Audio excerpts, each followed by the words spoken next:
Weather disasters test the strength of individuals and communities. The stories of resilience and heroism that emerge are truly remarkable. Whether it's first responders, volunteers, or everyday people stepping up in a crisis, these narratives remind us of the power of preparedness and human determination. Welcome to Weather Heroes. Today we meet Dave Vincent. When Hurricane Katrina struck the Mississippi coast, chaos reigned and communications were critical. At the heart of the storm's coverage was Dave Vincent, a seasoned broadcaster and station manager of WLOX-TV.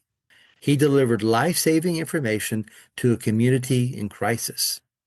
As the disaster unfolded, Dave and his team provided award-winning coverage that kept residents informed, connected, and hopeful. Dave's leadership and dedication during Katrina exemplify the vital role of local journalism in times of disaster. His tireless work, alongside the entire WLOX-TV team, ensured that the people of Gulfport and Biloxi had the information they needed to make life and death decisions. Join me as we talk to Dave. Well, welcome to another episode of Weather Heroes. This is part of our ongoing series called the Katrina Chronicles, and today we're lucky enough to be speaking with David Vincent. Mr. Vincent was the station director at a WLOX based in Biloxi, Mississippi, right there on the coast. He had a very unique perspective. Mr. Vincent is a well-recognized and I guess you might say highly decorated newscaster from both radio and television, has won numerous awards for some of his reporting. And anyway, we're pretty excited to get to speak to him today. I know he's busy, and now he's got a new career. Maybe he can touch upon that a little bit too after he's retired. And with that, Mr. Vincent, thank you very much, sir, for joining us. Enjoyed being with you today. Well, thank you. So Mr. Vincent, kind of the approach I've been taking with many of our guests is to kind of talk about like the beginning, or really before Hurricane Katrina hit, to kind of like, seeing this big storm out there, what thoughts are going through your head? What planning are y'all doing at the radio station? What are you doing personally? Obviously, I think we talked, and you said you live in Gulfport, which is just around the corner from Biloxi anyway. So talk to me about some of the things y'all were thinking and steps you're going through to get ready, and especially if you're thinking about the newscast. Sure. Well, at first, actually, we did not think the storm was going to come to Biloxi Gulfport. It was actually scheduled to go more towards Pensacola area.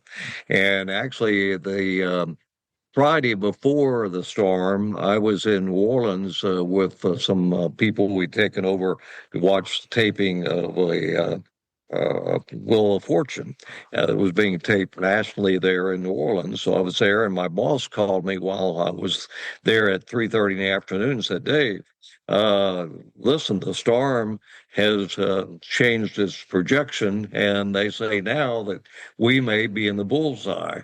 So I stayed on for the taping, but then early Saturday morning, I was at work trying to make sure we had everything ready. We have a plan. We've had a plan for years on what to do on various stages of a hurricane, pre-hurricane season, and then as we go into it. So we have a plan. We've had it for years.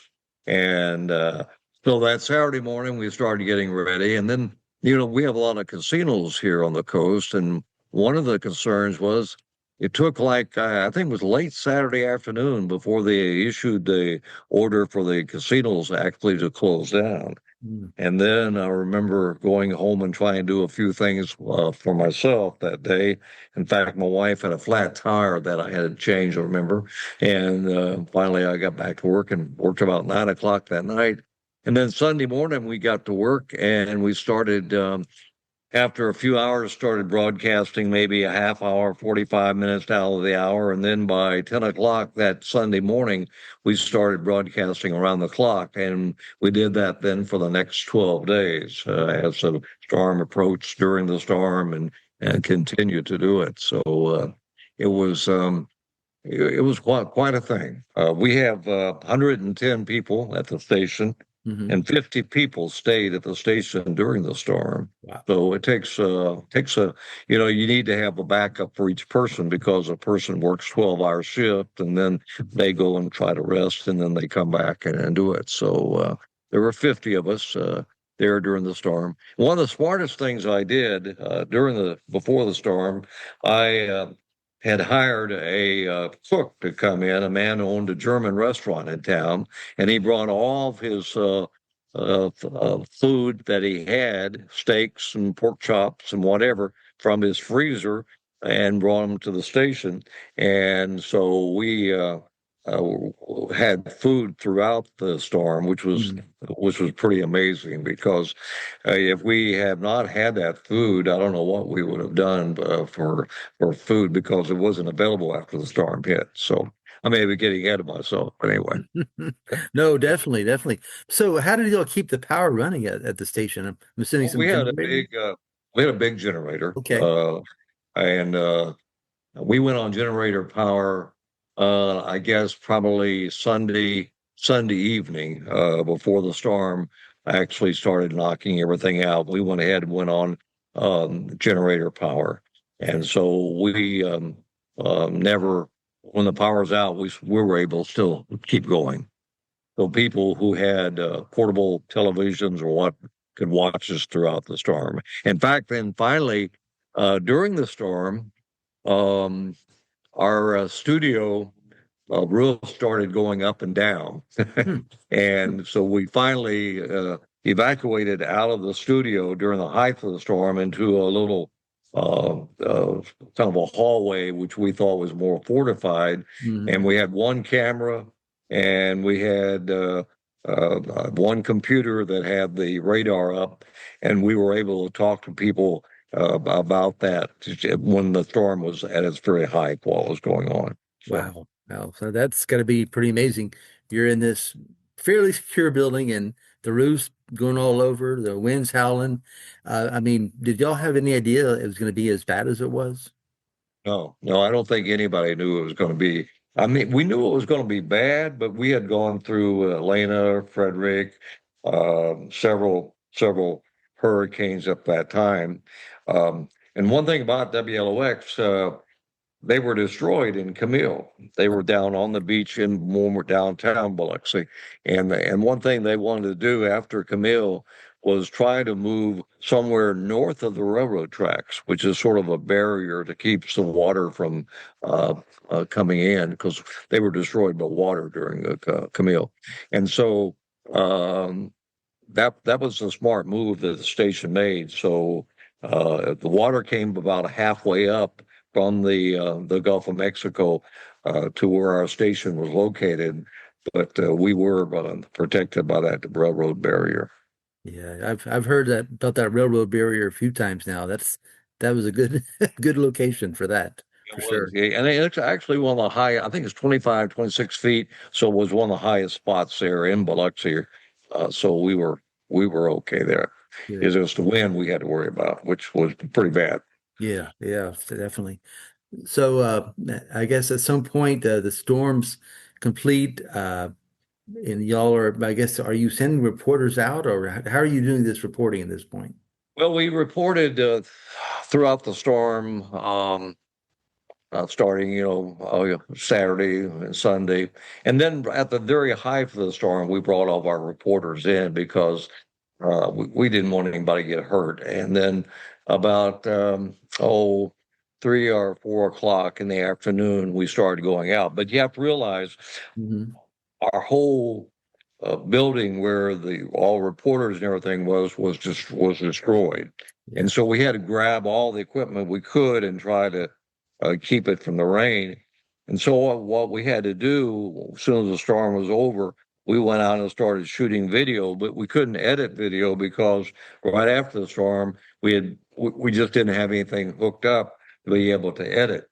So what we did, we played everything raw from the cameras right onto the television. So we'd go out and do interviews, we'd go out and shoot video, and I remember we're only a block from the beach, And I remember about 4 o'clock on that Monday afternoon walking down to the beach, and I just couldn't believe that everything along the beachfront was gone. I mean, gone.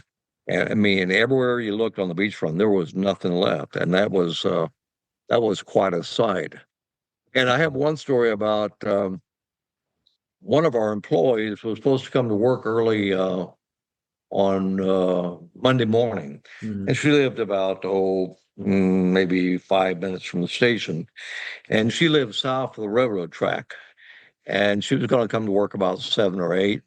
But about the time she's getting ready to come to work, a big tree fell and she couldn't get out. Mm. And then the water started coming up. Mm. And the last thing she called us and she said that um, I'm going to have to jump out of the house with my husband. And I want you all to know that we love you and we Mm. hope we're going to be okay. And that was like 8 o'clock in the morning on that Monday morning. And so at 5 o'clock on that Monday afternoon, when the wind subsided some, we started, my boss and I started out trying to find her. Right. And so we were able finally to get near her subdivision. There was like 30 houses in this little subdivision, and there was like 3 or 4 or 5 houses still halfway standing. Mm-hmm. And we found her car, and her car was covered up with sticks. It was just little sticks. And so we thought, oh no, we don't know, you know. And then we finally found somebody walking around, a fireman, I think. And we asked if you knew where Rebecca Powers was. She was one of our anchors. And he said, well, I think she may be in the building over here. And so we found her, and the house had water up to about your waist. And they were on a Devonet setting up on it. And they were getting ready to try to walk to the station on the railroad tracks. Okay. Which would have been 4 or 5 miles. So anyway, that was she spent 4 or 5 hours in the water Wow. before she was able to get into this part of this house. So Mm. it was so we didn't know if that person, if she was alive or not. So that was one of the stories. Yeah, yeah, I've heard a lot of those stories. That's some scary times, my friend. That's so. What else? I guess would you say were some of the observations as you guys were reporting nonstop those 12 days? What kind of things really stuck out to you? Well, one of the things that really stuck out after right after the storm was, you know, everybody was really in the same boat. Mm. Whether you're rich or poor, black, white, whatever. Then the storm didn't care, and everybody came together and tried to help everybody. You'd see neighborhoods that'd be cooking whatever they had left, and another thing that was so amazing was a lot of the churches started taking people in and trying to help them. I know our particular church, the Methodist Church, we cooked for, I think, maybe up to 1,000 people a day. And so that was amazing. And the thing that really saved the Mississippi Gulf Coast was volunteers. Volunteers that came from all over the country. I've never seen so many.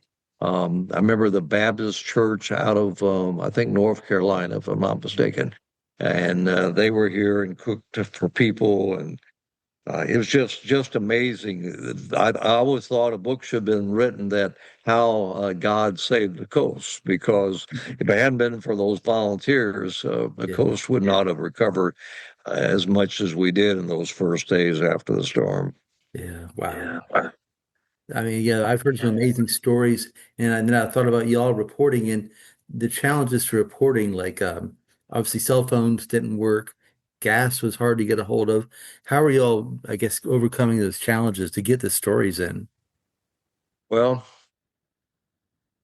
a few things. One thing is our generator. I'll talk about the generator first. Mhm. Well, uh, we had a big generator also at our tower up in McHenry, which is about 40 miles north of the coast, and we had to get fuel for it.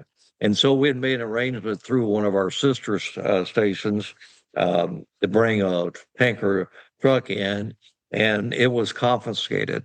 Hmm. Uh, it was confiscated, and so we lost that fuel. Right. And so we had to go round and round with federal officials, local officials that listen, if we don't get our fuel, Yeah. we're not going to be on the air. Mm. But it took a good while for them to finally give us some of this fuel. So I always thought that really broadcasters ought to be designated as first responders because they're out there doing the thing like firemen and policemen. They're out there in the middle of the storm, and but anyway, that was one of the scary things that I don't know if it's in other places where they try to confiscate your fuel or not, but we had a terrible time getting fuel, but we finally did. Um, we were very lucky that we're owned by a company called Liberty Broadcasting, and Liberty flew an airplane in on Tuesday morning. They were the second the airport in Gulfport, Biloxi was closed, Mhm. but they went ahead and decided they'd see if they could come in. They did. And they brought tarps and other things for our employees to be able to try to salvage what they had.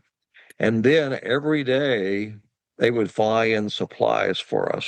Mhm. Whatever we needed, this company, they were based in Greenville, South Carolina. They're now out of business. They sold out to another company. But at the time, they could not have been more supportive. And they really helped keep, if we didn't have that, we wouldn't have had the supplies that we needed. So that was great. Yeah, yeah, that's a good source. Like that sounds like they really took good care of y'all. They did. They did. They really they brought in food if we needed extra food brought in. Like I said, tarps, and it was just.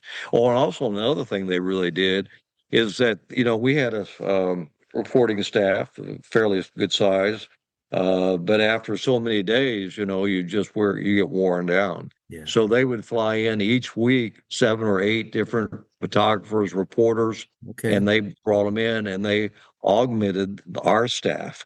And so for the first month or so, they brought in extra staff every week to help us out. Nice. So that was really good. So we were able to really go out and provide even better coverage than we could have on our own. Yeah, that's really good. Yeah, that fresh energy like that, some new blood, and when you're going through that, it's really And it's a housing blessing. was a big issue right after the storm. We had like I said, 100 employees at the station, and 12 of our employees lost Mm, everything, besides their clothes on their back. yeah. And several of them were people that were among the 50 that was there at the station. Yeah. And so what LOX did for the first month, 2 months, we housed people at the station. We let people sleep in wherever they could find a place to stay and sleep. So Mhm. we housed people because if their home was destroyed, it was hard to find a place unless you had relatives. If you didn't have relatives, it was very, very, very hard to find a place to stay. So we housed people for a good while. Yeah, so true. So you've got the housing situation kind of covered there. You've got Liberty bringing in tarps and food and probably water, things like that, necessities. So Right. you got your German cook. Thank goodness. And the cook, that was just one of the smartest things I did. I mean, Yeah. he brought in his 2 or 3 people with him, so Okay. they cooked for us 24 hours around the clock. Wow. And so we had food throughout the day, and actually a lot of police and firemen that would come through the station to do the interviews and stuff. Right. They'd stop in and get a bite as well. So. Good for them. Yeah, well, that's really good. Coming together. As you talk about some of those things like that, I hear a lot of stories of people reaching out, even the local. I know the volunteers were key, but also even a lot of the local folks helping each other and the all taking care of each other in ways like you just described. Yeah, we did. I think it was great to see. I wish today we had that camaraderie that we had back then. I mean, 'cause Yeah, people really came together to help each other. yeah. I hear a lot of stories about that. That was great. Uh, So you're going through all this, all your employees are going through this. So talk to me about what's going on at home. Obviously, you live in Gulfport. That was a pretty hard hit as well. Oh yeah. Well, when I worked to work on Sunday morning, my wife evacuated just a little bit, a few miles north in a subdivision, and she stayed at a place with some friends where they were on a bayou. But their house was a good ways from the bayou. I mean, they had a pretty good sized property. But the storm came up, the water came up so fast that the cars were all in a garage underneath the house, Hmm, and they couldn't get the doors open because of the water pressure. And so all the four cars in the garage all floated, including ours. sure, sure. But anyway, I was there I didn't see my wife for like 2 or 3 days, so I didn't know if she was okay or not. Hmm, And we didn't have cell phones, right. and so finally, I think on Tuesday afternoon, Mhm. I was able to go, and I knew where she was staying. I found that she was okay. So in That's our house, we were lucky. We had maybe $40,000 worth of damage, but comparison to most folks, we were so lucky. yeah, yeah. I tell you, that was a devastating scene. I got down there just a couple of weeks after, and it was like nothing I've ever seen in my life. So, Yeah, yeah, the bridges. We have a bridge in Bay St. Louis that goes from Pass Christian to Bay St. Louis on the western side. And then on the eastern side, we have a big bridge that goes from Biloxi into Ocean Springs. And both those bridges were just, it looked like they were pancaked. They were just, I mean, so the only way you could get around, you couldn't go from one county to the other unless you went up through the interstate. right. And so that was a major thing, being able to do that. We had a reporter down in Hancock County, which is the county to the west of us, Hmm. from Harrison County down in Bay St. Louis, and he stayed with the civil defense. And interesting story about them. They it was pretty bad there, and they put a grease marker on each hand, and then they put and they wrote on a piece of paper the name from the grease marker, because they didn't know if they were going to survive when their building was almost destroyed. And that was interesting. I never heard them doing that, Yeah, but they put it up in case they were all destroyed. People would know which body was that. yeah. But our building was completely destroyed in Hancock County. It was on the beach, so our equipment. He had his camera with him, but our whole office was destroyed, and Hmm. it was amazing that the only way we were able then to communicate from the county over was that one of the sister stations brought in a satellite truck, and we were able to post it down in Hancock County for a few weeks or so, and we were able to broadcast from down there by satellite. Yeah, satellite came in real handy in a few of those locations, that's for sure. Yeah, we had two satellite phones at the station, Yeah. and that's how we finally let the corporate office know that we were all still alive.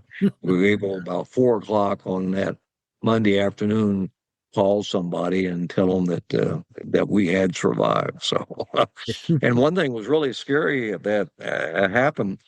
We had a big tower out front, and during the storm, it fell. Oh, And okay. if that star and a huge tower, and if the tower would have fallen toward the building instead of fell away from the building, we probably all would have been killed. Ooh. But what it did do, it pulled about a 20-ton piece of concrete out of the ground as it fell, Hmm. and it fell on top of our building, and it destroyed the sales part of our building. Ooh. So we were so lucky in so many ways. But that's one story that I hate to think about it, because we all could have been killed if that Yeah, thing had have fallen on the building. that's truly what you call the grace of God right there, buddy. Yes, yeah, yeah. Yeah, yeah. So Wow. we had some interesting times. Oh, yeah. So, Mr. Vincent, like what two or three news stories, I guess. I mean, there's so many news stories in that, but if you had to say you had to pick your top two or three that really stuck out to you, things that were either just so overwhelmingly good or bad, I guess. Well, one story, our series of stories we did, our sports reporter, AJ Jardina, Hmm. we didn't need sports really after the storm. And so he became kind of a consumer reporter or investigative. We found that so many people were not getting the things they needed from FEMA and other officials.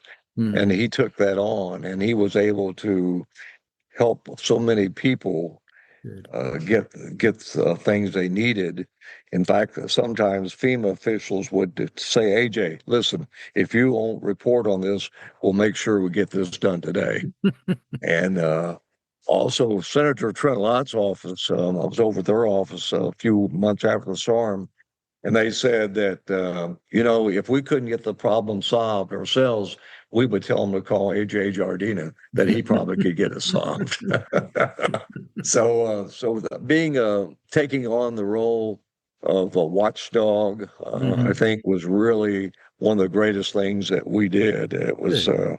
Because there was a lot of things falling through the cracks. A lot of people were promised things, and getting a FEMA trailer, and they never got it, and the red tape, Mm. and that happens, I guess, still today. But anyway, that was. And then the interesting story with Rebecca Powers, the lady I told you, her cat um, disappeared after the storm, and she never could find it. And so about a month after the storm, she was over at our place trying to pick up a few little things, and her cat finally walked up after a month, Wow. and she was reunited with that. And so that was really a cool story. How do it? But there were so many stories. I mean, it was just how the people helped each other. I mean, it was just one of the smartest things we did too. We recorded the whole beachfront before the storm. Oh, okay. We video wise, Sure. so we could go back then and show people what it was and what it is now. Right. So that was pretty interesting because Yeah. it's sometimes you forget just what was were. And what was interesting after the storm, and I'm sure it is in other places, when you were driving down the highway after we finally could get on Highway 90, you really didn't know where you were because there were no street signs. Yeah. So, you just had to kind Yeah. of guess where you were. Oh, yeah. And Well, that GPS wasn't really big back then, was it?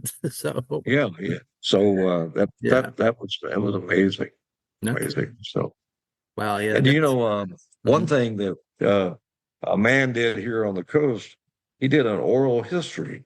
A guy named Okay. Pat Sullivan, who died a year or so ago, Hmm. but he interviewed a lot of people, and the University of Southern Mississippi has all of our stories. Oh, Uh, okay.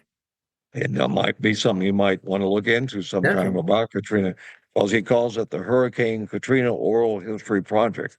And he spent Okay. probably, I don't know, a couple hours or so interviewing me, and then they printed it up and that. Wow. So Yeah. I tell you, there's a lot of good stories there that we want to make sure that don't get forgotten, and nor the people either, you know. that's right, that's right. And um, it just it's 20 years ago. It just doesn't seem like, man, could it ever get that?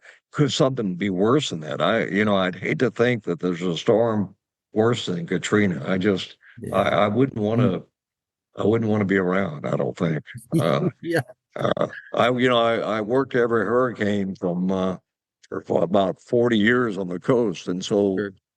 Zeta in 2020 was the first one that I never had worked. And Okay. so it's kind of wild not to be at work during a during a hurricane or a storm. So, Well, but it's Yeah. But the media does a big job, let me tell you. And we were so honored after the storm to get so many awards. And, it's just, I don't know.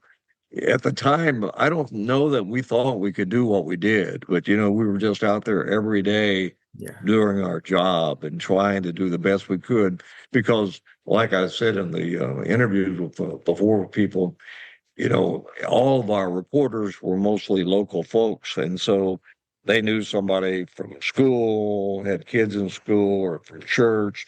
So it was like helping their neighbors. Right. So Right. it was. Could we do it again? I'm sure they could, but we had just a great group of people who really sacrificed their lives to help others. Yeah.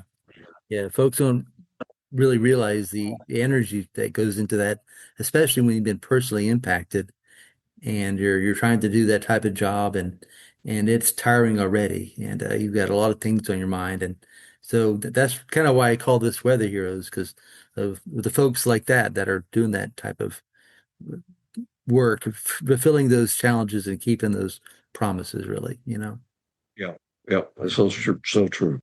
Um, so as you look back on the last 20 years, what messages or what learnings do you think you'd like to share with the folks? Well, we've built back better, I think, but I'm still concerned about some of these houses that are being built on the beach that they made them build them up, but Right. they don't look like they could really take a lot of really strong winds. So we'll see what happens because we haven't really had a bad storm. Yeah. Um, I think it shows that people are resilient. Hmm. 20 years later, the coast is really rebuilt. It's really a thriving place. Um, and when I first came to the coast in 1973, Hmm. everybody talked about Camille. Oh, I mean, yeah. they talked about how bad Camille was. Man, nothing could be worse than Camille. And, I always thought, okay, I understand that. Sure, it was bad. Yeah. Because when I first moved here in 73, there was still, a few scars still left, but not many. And then we had Katrina, and Yeah. I think to myself, wow, could there be anything? Like I said, could there be anything worse? And I just hope not. It really destroys. It sets a community back for a long time, Does. and especially with what's going on now. Will there be the help that we had during Katrina?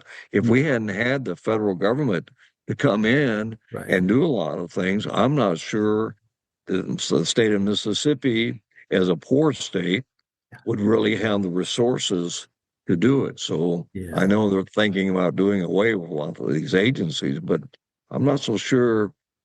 I'm not so sure that's the wisest thing to do. We always Mhm. was taught that the first 4 days you had to take care of yourself. You have to survive. And Right. then after that, there should be people to help you. And I don't know. It kind of worries me a little bit if a major storm would hit here or somewhere else. Um, I still think that uh, unless the state's really a rich state, Yeah. you're going to have to depend on somebody to help you. Oh, yeah. Yeah. Even if it's a rich state, I mean, it's really all hands on deck for that type of an event, for any Katrina type of event. I know we had some similar challenges from Andrew, way down there at the bottom of that peninsula, in Miami, and just folks really trying to understand and grasp how serious that was. And, that was, well before Katrina, but all the lessons from that got lost, and here comes Katrina, and we have to learn them all over again. To your point, I hope we continue to not forget those lessons. Another reason to really revisit this, I think. Yeah, and I think you're right. After 20 years, I think we get a little complacent. As each year goes by that we don't have anything, we think, oh well, whatever. And And the media does a good job, and the public officials do a good job, I think, kind of telling people about it. But Yeah. it just if you've never experienced it, and now you think about 20 years later, there are a lot of people that moved here that have never been through a storm or whatever, and so I just hope that people will take warnings seriously. Another thing I'm a little concerned about, we're talking about cutting out some of these weather first observation things. Right. And to me, I think we need more Yeah. because I think we need to have as much warning as we can about where a hurricane's going to go and the speed. And I think things have really changed. I think the weather is better than it was 20 years ago. I think they can narrow it down better now Oh than yeah, they did. yeah. I think that's been a really big help. That technology that they can really drill down and tell us to a much greater degree by far, even since 2005. What's going to happen when, but there's still a lot of unknowns within that those variables, I guess. When Katrina came ashore, I think it was only a 3, if I'm not mistaken. Mhm. But it was a 5 before that. And and where we live here in the Biloxi area, Biloxi, Gulfport, Mississippi Gulf Coast, the water out there is very shallow. The Right. sound is shallow, Right. and so those waves just keep building. They don't. They're not. It's not deep where it Right. goes into itself, and so that's one reason I think here on the coast that we had such high waves is because of that. We had like 30-foot waves, and and it went miles upward. And that's one thing that's really strange. I think people should realize if you live on a bayou that connects to a body of water along the coast, anywhere in the Gulf, whatever, uh, that water keeps going up. Oh And yeah. there were homes destroyed 3 or 4 miles inland Mm-hmm. from the wave action. Oh yeah. And that was one of the things that was really surprising to me. Right, right. No, well, and we've seen hurricanes hit North Carolina, where then South Carolina ends up getting flooded because of the drainage effect as it's heading down the rivers down back to the ocean. Yeah, So yeah. yeah, I mean, I've run into that myself. But now you're not necessarily in the news business anymore, but you've kind of put on a new hat. Anything about that you'd like to share? Oh, I did. I've just retired from it. I took people on trips around the world starting in 2013 when I retired. Right. My wife and I always loved to travel, and so I took senior citizens on trips, 26 trips around America, Yeah. different places up into Yeah. Canada, Savannah, whatever, Texas.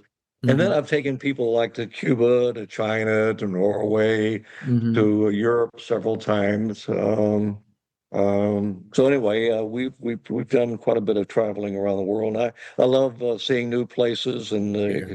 and I remember one of the things talking about weather. Back when we went to Alaska one time, we went to Anchorage, and they had the big earthquake there. I think was in 1964, Right. and they Right. had a tsunami or something that Hmm. did a lot of damage, and so Oh yeah. that was always interesting to see. But yeah, I've and now what I do, I really love working with seniors, and so I volunteer at a senior living place each week, and I work with we do the stories and we talk, and Okay. so we just have a great time. So Yeah. giving back is where I am in my wildlife now, which I Well, love. that's really good. I tell you, Mr. Vincent, so you're a weather hero and continuing to be a hero even now too. So that's great. Well, life is good. Yes, it But is. I tell you, just I appreciate what you're doing because I think keeping it alive, what's going on, is important because we're just really getting into the hurricane season right now, Yeah. and who Yeah. knows what this season will bring. Oh yeah. We haven't hit the peak yet, that's for sure. Mm. Well, that's for sure. Yeah. Yeah. We're just beginning, really. Yeah, we are. Oh boy. Oh, well, Mr. Vincent, any final words of wisdom, sir, that you would like to share? Oh, I think preparation, everyone ought to have a plan, Sure. making sure that, I remember one couple that, we knew that lived on the coast. Mhm. They thought, well, their home was a well-built home, and so they had an elevator, and so they moved everything to the second floor. Right. And so they came back to a slab. Mm. And so I guess what I'm saying is they didn't take their pictures and things like that. So, if there are valuable things that you want to make sure you don't lose, and you're in a storm situation where it may impact you, you might want to think, what are the most valuable things to me, whether they're pictures or whatever they may be. Right. Best laid plans of mice and men. Yep, that's right. That's right. Very much so. Well, Mr. Vincent, thank you so much for your time and for your expertise, for your taking a few moments to look back at Hurricane Katrina with us. I enjoyed it. Thank you. Thank you, sir.